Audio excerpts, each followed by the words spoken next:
Here they are. Kjeld versus Sam. And look at that. That looks clean to me. I hope you guys appreciate the work we put in there on that end. And it is another Tenpai Dragon that we have here in that round. And it is Sam starting. So again, we did not see the dice roll, meaning we don't know whether Sam already has the info that he is up against Tenpai or not, because that information is very crucial in a way how to set up your field, because there is nowadays in Snake Eyes some interesting options actually to also include going first. For example, the Lyrilisk or the Fucho are extra tools that would just say, hey, no battle damage this turn. So that could definitely be the way, but I don't know whether he got that info. But first of all, we're going to go 1-for-1, discard Ghost Ogre and Snow Rabbit, but Kjeld wastes no time using Infinite Impermanence on that. And that is followed by a sad card, and that sad card isn't going to be there for long. Immediately, the Happiest Feather Duster by Kjeld. And that means the field is empty besides that Snake Eye Ash, and that is what a Tenpai deck likes to see here. Oh, and the Lightning Storm too. I mean, why not? Let's just get rid of it all. That is no more spell traps, no more monsters. But is there now engine for Kjeld? Yes, of course. There is also the field spell, the Sangan Summoning. Once again, Jack did it last round, and Kjeld wants to do it as well, activating the effect. Not just yet, though. So this is actually quite crucial by Kjeld here. He is playing around Ghost Ogre and Ghost Ogre, because if he would have immediately activated the Surge effect of the field spell here, it could have been Ogre, and then the protection effect of the card also is not applying anymore. But we wanted the protection effect for our, as I just said. And if it is Synchro Summoned, you can special summon one Cyberse Tuner from your hand or graveyard in defense position. So definitely some interesting decisions here by Sam. Interesting deck building. And I'm definitely excited to see whether this is going to come in here. But let's see. We see that Sam definitely has made the decision of going first again. And he, look at that, normally wanted was always a guaranteed Diabellstar of a Black Witch. But there's also an addition to the Snake Eye Diabellstar strategy. Most recently now in Legacy of Destruction, there was a new Diabellstar card being released as well that is now able to be searched off of the Wanted that we just saw. And that, of course, in that case is going to be the Snake Eye Diabellstar, and I really like the introduction of that card. That gives you more flexibility. Also, additionally, I think the most important part about this card is it makes you able to use your field spell as an extender, which is huge, honestly. Because from now on, you can just put that card into your spell and trap zone with the field spell that we are just searching here, the Temple, and then you can use it as a card to summon out itself. So by just activating the field spell from now on, you actually have the option to bring another monster to the field, which before was not possible, to be honest. But yeah, we see him now from there on going for Oak. Oak uses its effect, sending the Ash, or I think it was the other way around. The Oak was in the spell and trap zone. Both of these together are going to bring out the Flamberge Dragon. And it's honestly, it's tough as a Tenpai player because you don't know 100% whether your opponent sends you first or whether he sends you second. So it might as well be that Kjeld has cards like Anti-Spell Fragrance or something in his main deck right now because he assumed that his opponent is just going to send him first. And now Sam goes first and completely destroys that strategy a little bit. But yeah, from here on, I'm excited to see whether we get access to the Synchro package of our deck. But I gotta say, we used Original of the Sinful Spoils quite early here for Sam. And that usually is a sign that you cannot go for your Synchro package with it, because you access the Jet Synchron, which is your only tuner in the deck. I mean, besides Effect Veiler and, for example, Ash Blossom, but like your main tuner that you want to use. You access that through Original, of course, and that was used here to grab one of the Snake Eye monsters instead, and therefore it's not coming to the field here anymore at all.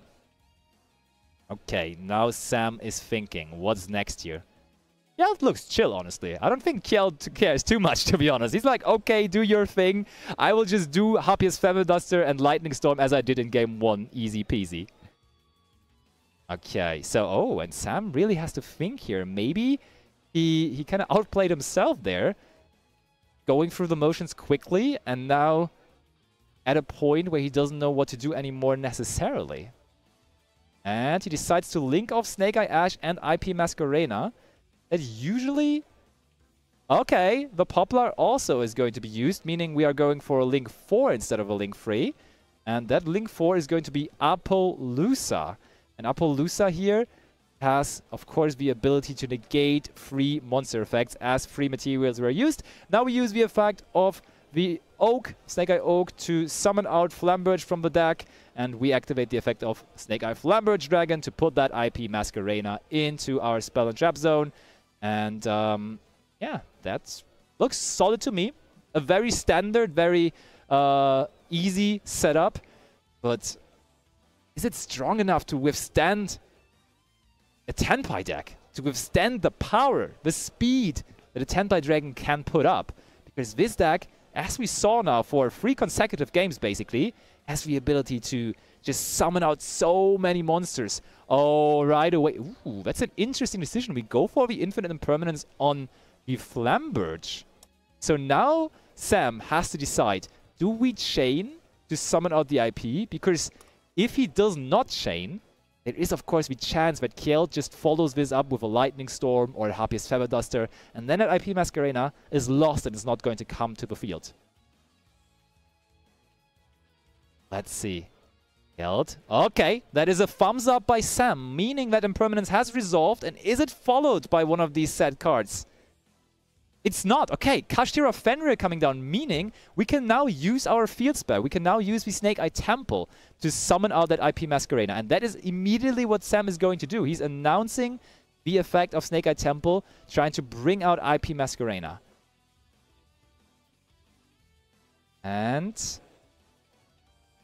yeah, he does. Targeting the IP Masquerena. Ooh, and Kjeld has to read the Temple, which honestly... I don't know whether that's a good sign. Did he forget about the ability of the field spell here to summon out the IP Masquerena? Maybe he did. Also, what I could have seen, the Imperm just being a way to bait out a monster effect to activate cards like Triple Tactics Thrust, activate Triple Tactic Talons, and those kind of things. I could have seen that, but... ooh.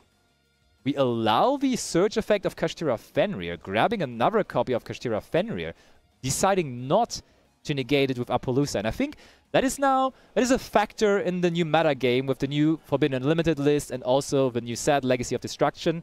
Linkuriboh is not in the meta game anymore, and therefore protecting your Apollousa becomes a lot tougher, because usually you could just go, yeah, battle phase, use the effect of Linkuriboh in the graveyard, bring back the Linkuriboh, use the effect and make the monster 0 attack on the opponent's side of the field, and therefore not able to run over the Apollousa anymore. But now you have to kinda think about when to go for the Apollousa negate.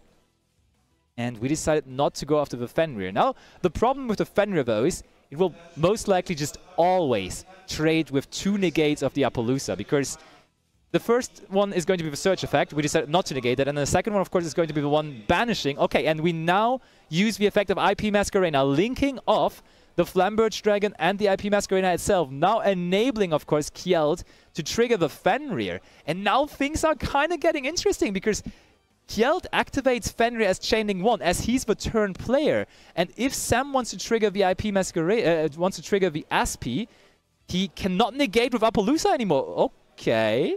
That is now interesting, because Fenrir is going to be Chainlink 1 no matter what. That is an interesting chain there, honestly.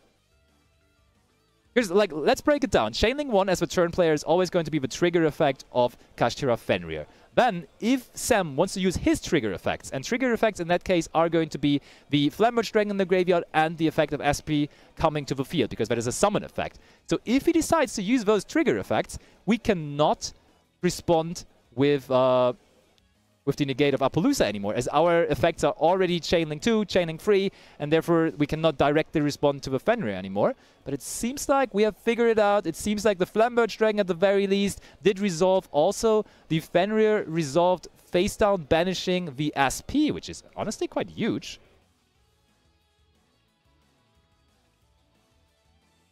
And, okay, we also resolved the effects of Oak and Ash, grabbing some more cards to our hand. And over to Kjeld it is. So, honestly, We have baited out multiple things now just with the Kashtira Fenrir, and we didn't even go really into our Tenpai cards. I mean, yeah, there is Vichandra already being banished through the SP, but okay, we have to go into the battle phase. And when a Tenpai Dragon deck has to go into the battle phase without having a Tenpai Dragon on the field, that is bad news for them. That is the meaning, or that means that they will not be able to end the game this turn. And the Tenpai deck usually only needs one turn to end the entire game, but that is not going to happen here. Just 2 cards being set, and therefore the end of the turn of Kjeld. In the end phase, Sam activates the wanted to grab himself another copy of the Diabellstar Witch, but that looks good now for Sam with all the follow-up that he has, only facing that Kashtira Fenrir. I like his chances here, quite honestly. Okay, Sam's turn it is. Okay, immediately going for it. Okay, so we go for Formula Synchron. We do go... Okay, yeah, so first of all, we have to resolve the effect of Formula Synchron, and then on the resolution, we can activate the effect of Kashtira Fenrir. Doing so, and I think we just banished Oak, which is a crucial resource for the Snake Eye deck, honestly, so... Let's see whether that is going to become a problem at some point.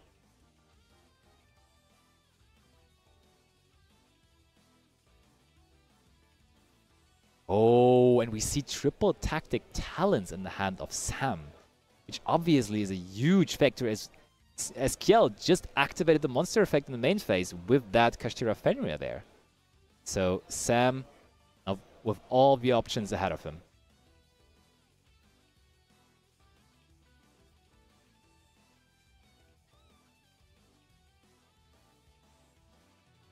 Okay. So Sam thinking this through carefully. Oh, there also is 1-for-1, and Kjeld just nodding, being like, okay, that's a lot of things I will have to face here. And we are going to summon out Snake Eye Ash. That is going to be able to grab Poplar as well. Poplar is going to use its effect to special summon itself. And then... Oh, we don't have a target to search for anymore. Oh, and look at that. I wasn't sure whether we would see it, but we do see it here in game number 2. The card that I was talking about, the Cyberse Integrator. And yeah, I didn't expect it. It's also, it's a Cyberse Synchro, bringing back the monster there. And just basically meaning you get more monsters to link with. It is a synchro engine, synchro free, but the meaning of it, in my understanding, is just that you are trying to get more monsters to the field, get to more monsters you can link summon with. We just link summoned into Nightmare Phoenix here, and see what we got there. We destroyed Heatwave with that Nightmare Phoenix, and in my understanding, that means Kjeld totally expected to go first here. That is a card you side in when you expect your opponent to send you first. You just activate Heatwave at the beginning of the main phase, meaning your opponent cannot summon any monsters, and then you kind of reverse the situation of going first, because your opponent also cannot do anything, and then it kind of is as if you would go second through that Heatwave there. Okay, there comes Access Code Talker. Look at that, or look at that. Also very cool about the Integrator, it does not only provide you more monsters on the field, also when it is linked off, or when it's just sent to the graveyard actually, you can draw an additional card.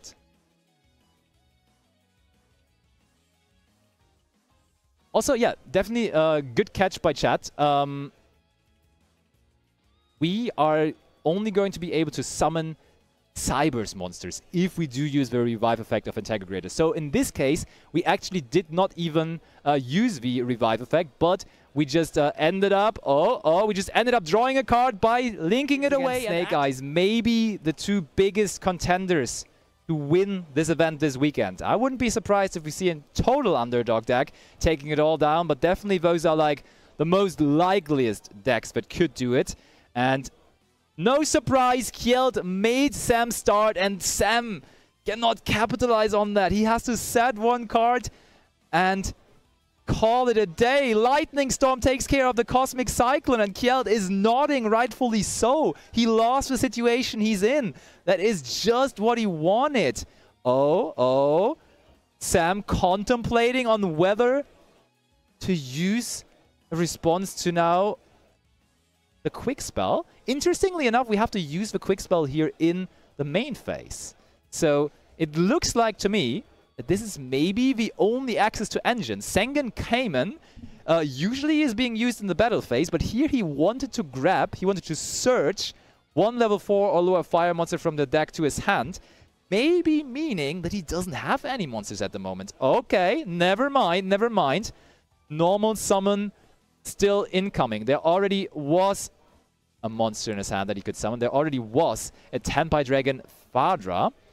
The thing with Fadra, though, is Fadra isn't really the one you want, because Fadra only makes you summon one dragon from the graveyard. So actually that Ash Blossom and Joyous Spring coming in huge here, meaning Kjeld cannot extend from there on. And his turn is completely stopped in his tracks. But does Sam find a way to play here? He last turn just set a card and did nothing besides that. So is there going to be a way for him now to do something? Did he pick up a card that is playable? Does he have a way to keep things going here? Oh, he's not looking too happy about his hand still. But that is the normal summon of Snake Eye Poplar, at least. That is a way to play. And yes, if I'm Kjeld, I'm always also using that Forbidden Chalice on that Poplar. Sam wasn't playing last turn, so if we use Chalice on that Poplar, he's probably very unlikely to still play this turn. So let's see. Anything else? Does Sam have a way to pull this off? I mean, on the plus side, now that Poplar got boosted by the Forbidden Chalice, it's still, I don't think, big enough to run over the Fadra, though. So Fadra is going to stay. Sam is going to pass. It's again the turn of Kjeld. And does Kjeld have a way to do more than just that this turn? Ooh. What's that? That is good.